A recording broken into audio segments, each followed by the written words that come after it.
আসসালামু আলাইকুম। এটিএন বাংলা সংবাদে সবাইকে স্বাগত জানাচ্ছে অনামিকা হাসান পুনম। ঢাকা বিশ্ববিদ্যালয় কেন্দ্রীয় ছাত্র সংসদ ডাকসু নির্বাচনে আগামীকাল ভোট গ্রহণ অনুষ্ঠিত হবে। এজন্য সকল প্রস্তুতি নিয়েছে বিশ্ববিদ্যালয় প্রশাসন। গত রাতে শেষ হয়েছে ডাকসু নির্বাচনের আনুষ্ঠানিক প্রচারণা। ঢাকা বিশ্ববিদ্যালয়ের ক্যাম্পাস জুড়ে বইছে নির্বাচনী হাওয়া। শিক্ষার্থী বান্ধব ক্যাম্পাস গড়ে তোলার প্রতিশ্রুতি দিয়েছেন প্রার্থীরা। প্রধান রিটার্নিং কর্মকর্তা জানিয়েছেন, আজ রাত ৮টা থেকে ভোটের পরদিন বুধবার সকাল ৬টা পর্যন্ত পরিচয়পত্র সহ শিক্ষক, শিক্ষার্থী, কর্মকর্তা, কর্মচারী ও ডাকসু নির্বাচনের পাশধারী সাংবাদিক ছাড়া অন্য কেউ ক্যাম্পাসে ঢুকতে পারবে না। জোরদার করা হয়েছে নিরাপত্তা।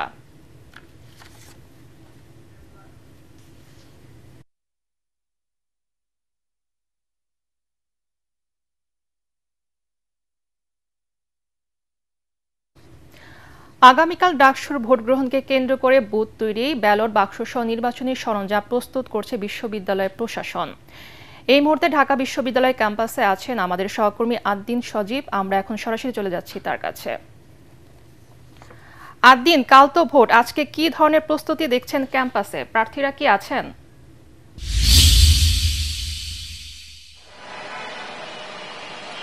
প্রার্থীদেরকে আজকে পাওয়াটা কঠিন। ভোটের প্রস্তুতি একেবারেই শেষ পর্যায়ে। অবকাঠামোগত যে বিষয়গুলো রয়েছে, ধরেন কার্জন হলের সামনে এখন আমি রয়েছি। কার্জন হলের ভেতরে আমরা দেখতে পাচ্ছি যে এখানে সামিয়ানা টানিয়ে অনেকগুলো বুথ করা হয়েছে, যে বুথগুলোতে এখানকার যে ভোটাররা রয়েছেন তারা ভোট দেবেন।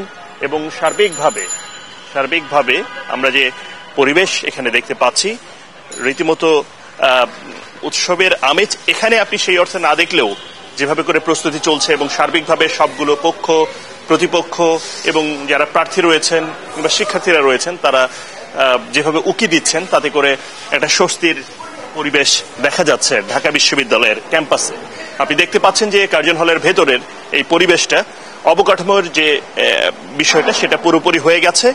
বুথগুলো অনেকাংশে রেডি হয়ে গেছে। আমরা বুথের ভেতরে দেখতে পেয়েছি যে আলাদা করে একটা টেবিল রাখা হয়েছে, ছোট্ট টেবিল, এবং সেই সঙ্গে সেখানে রাখা হয়েছে চেয়ারও। এবং আপনি যদি খেয়াল করে দেখেন, ঠিক এখানে এসেই পছন্দের প্রার্থীকে নির্বাচিত করবেন ঢাকা বিশ্ববিদ্যালয়ের প্রায় 40,000 শিক্ষার্থী। এই বুথগুলোর তৈরির কাজ আরো কিছুটা আগে থেকে শুরু হয়েছিল। আমরা দেখেছি যে ঢাকা বিশ্ববিদ্যালয়ের মোট 8টি কেন্দ্র রয়েছে এই ডাকসু নির্বাচনে, যে কেন্দ্রগুলোতে ঠিক একইভাবে একই ডিজাইনে দারুণ এক পরিবেশ তৈরি হয়েছে। আপনি জানেন যে 2019 সালের যে ডাকসু নির্বাচন হয়েছিল, সেই নির্বাচনে কভারেজ করার সুযোগ হয়েছিল আমি সে সময়ও নির্বাচন দেখেছি, যদিও সেই নির্বাচনটা ছিল প্রশ্নবিদ্ধ এবং ব্যালট পেপার ছড়িয়ে পড়ার খবরও আমরা নানাভাবে সেখানে দেখেছিলাম, এবং কোনো কোনো ক্ষেত্রে আমাদের হাতেও ব্যালট পেপার এসেছিল। আপনি জানেন যে সেই দিন এখন আর নেই। 24-এর গণ অভ্যুত্থানের পরে বিভিন্ন যারা এখন ফেসিবাদ বিরোধী যে পক্ষগুলো রয়েছে, তারা যেভাবে করে নতুন বাংলাদেশের প্রত্যাশা করছেন, নতুন বিশ্ববিদ্যালয় এবং সার্বিকভাবে ঢাকা বিশ্ববিদ্যালয়ের এই ডাকসু নির্বাচনের মাধ্যমে ঢাকা বিশ্ববিদ্যালয়কে দারুণ একটা বাসযোগ্য নিরাপদ ক্যাম্পাস এবং যে একাডেমিক্যালি একটা প্রতিষ্ঠান যে বিশ্বের র্যাঙ্কিং এ আরো অনেক উপরে থাকবে, সেই চেষ্টা সবগুলো প্রার্থীরই রয়েছে। এবং এখানে আপনি জানেন যে প্রতিদ্বন্দ্বিতা হচ্ছে মূলত ছাত্রদল, ছাত্র শিবির, একই সঙ্গে গণতান্ত্রিক ছাত্র সংসদের আব্দুল কাদেরও রয়েছেন এই প্রতিদ্বন্দ্বিতায়। উমামাও দেখাতে পারেন চমক। সার্বিক সবকিছু বিবেচনায় শেষ পর্যন্ত কোন দিকে ভোট বেশি পড়ে, কে নির্বাচিত হন, কে সেনাপতি হবেন ডাকসুর, এবং এই যে প্রতিশ্রুতি, সেই প্রতিশ্রুতিগুলোকে বাস্তবায়ন করবেন, সেটাই আসলে দেখার অপেক্ষা সবারই। আদ্দিন, আপনাকে ধন্যবাদ। আগামীকাল সকাল 10টা থেকে সেপ্টেম্বর রাত পর্যন্ত ঢাকা বিশ্ববিদ্যালয়ে বহিরাগত কাউকে ঢুকতে দেওয়া হবে না বলে জানিয়েছেন সিনিয়র রিটার্নিং কর্মকর্তা ডক্টর গোলাম রব্বানী। ভোট গ্রহণকে কেন্দ্র করে ঢাকা বিশ্ববিদ্যালয় এবং প্রতিটি কেন্দ্রে থাকছে 3 স্তরের নিরাপত্তা ব্যবস্থা। বিশ্ববিদ্যালয়ের প্রক্টর সাইফুদ্দিন আহমেদ জানিয়েছেন, কাল ভোটের দিন ঢাকা বিশ্ববিদ্যালয়ের আশপাশে পর্যাপ্ত নিরাপত্তা বাহিনীর পাশাপাশি থাকবে বিজিবি।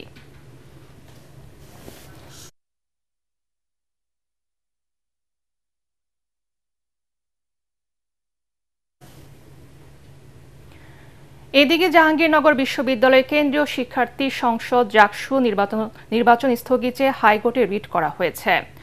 সকালে হাইকোর্টের সংশ্লিষ্ট শাখায় এই রিট করেন বিশ্ববিদ্যালয়ের এক শিক্ষার্থী।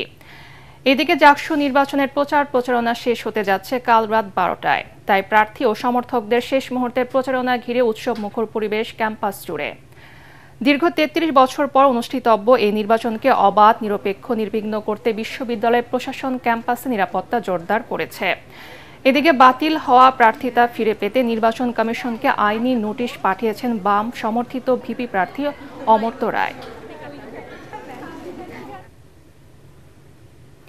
কেন্দ্রীয় শহীদ মিনারে লেখক, বুদ্ধিজীবী ও গবেষক বদরুদ্দিন ওমরের মরদেহে শ্রদ্ধা নিবেদন করছেন সর্বস্তরের মানুষ। শেষবারের মতো মানুষের শ্রদ্ধা ও ভালোবাসায় সিক্ত হচ্ছেন প্রবীণ এই রাজনীতিবিদ। এরপর তার মরদেহ নেওয়া হবে ঢাকা বিশ্ববিদ্যালয়ে। দুপুরে নামাজে জানাজার পর জুরাইনে মা বাবার কবরের পাশে তাকে সমাহিত করা হবে। এর আগে প্রায় 1 মাস চিকিৎসাধীন অবস্থায় গতকাল সকালে রাজধানীর একটি বেসরকারি হাসপাতালে মৃত্যুবরণ করেন লেখক, গবেষক ও বাম রাজনীতিবিদ বদরুদ্দিন ওমর।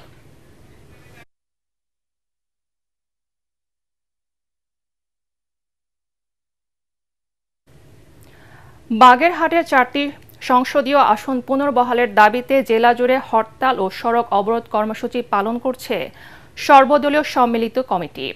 4টি সংসদীয় আসনের মধ্যে একটি কমিয়ে বাগেরহাটে 3টি সংসদীয় আসন করে নির্বাচনী সীমানার চূড়ান্ত গ্যাজেট প্রকাশ করার প্রতিবাদে এই কর্মসূচি পালন করছে তারা। সকাল 8টা থেকে হরতাল ও সড়ক অবরোধ চলবে সন্ধ্যা 6টা পর্যন্ত।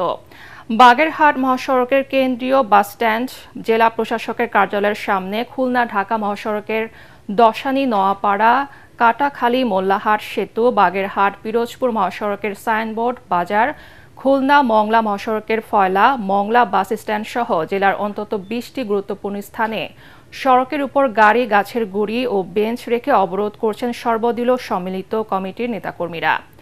হরতালের অংশ হিসেবে তারা সকাল 8:30টার দিকে জেলা নির্বাচন অফিসের প্রধান ফটকে তালা ঝুলিয়ে দেয়।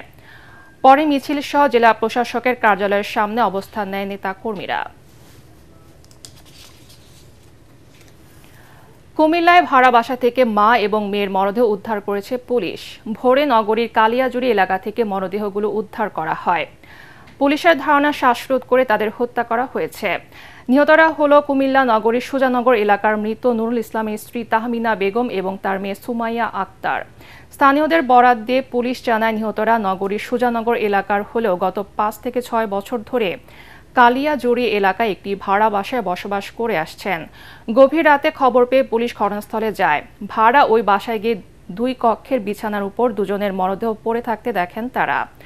পরে পুলিশ লাশের সুরতহাল তৈরি করে মরদেহগুলো উদ্ধার করে।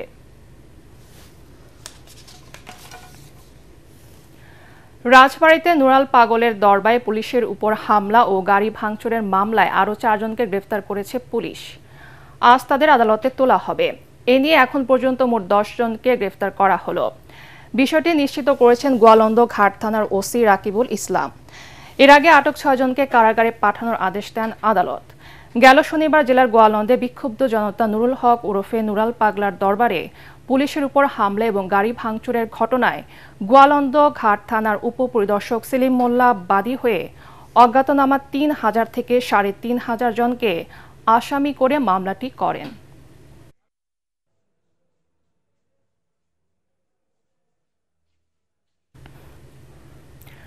গতরাতে পূর্ণ চন্দ্রগ্রহণ দেখল বাংলাদেশ, যেখানে পৃথিবীর ছায়ায় পুরোপুরি ঢেকে লালচে রং ধারণ করে চাঁদ। জ্যোতির্বিজ্ঞানীদের ভাষায় একে বলে ব্লাড মুন। আবহাওয়া অধিদপ্তরের তথ্য মতে বাংলাদেশ সময় রোববার রাত 9টা 27 চন্দ্রগ্রহণ শুরু হয়। রাত 12টা 11 হয় কেন্দ্রীয় গ্রহণ।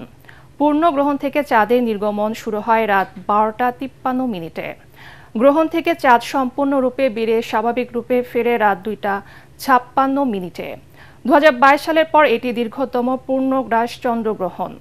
জানা যায়, পূর্বে ইন্দোনেশিয়ার হিলা দ্বীপ থেকে শুরু করে পশ্চিমে কেনিয়ার মোম্বাসা বন্দর পর্যন্ত এলাকা থেকে চন্দ্রগ্রহণটি পূর্ণাঙ্গভাবে দেখা গেছে।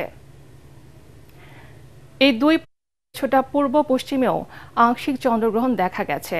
তবে উত্তর আমেরিকা, ক্যারিবীয় অঞ্চল ও দক্ষিণ আমেরিকার প্রায় 90% এলাকা থেকে এই চন্দ্রগ্রহণ দেখা যায়নি।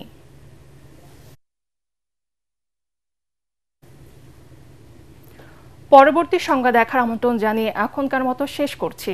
এটিএন বাংলার সংবাদ ইউটিউবে দেখতে ব্রাউজ করুন youtube/ATN বাংলা নিউজ। ধন্যবাদ সবাইকে।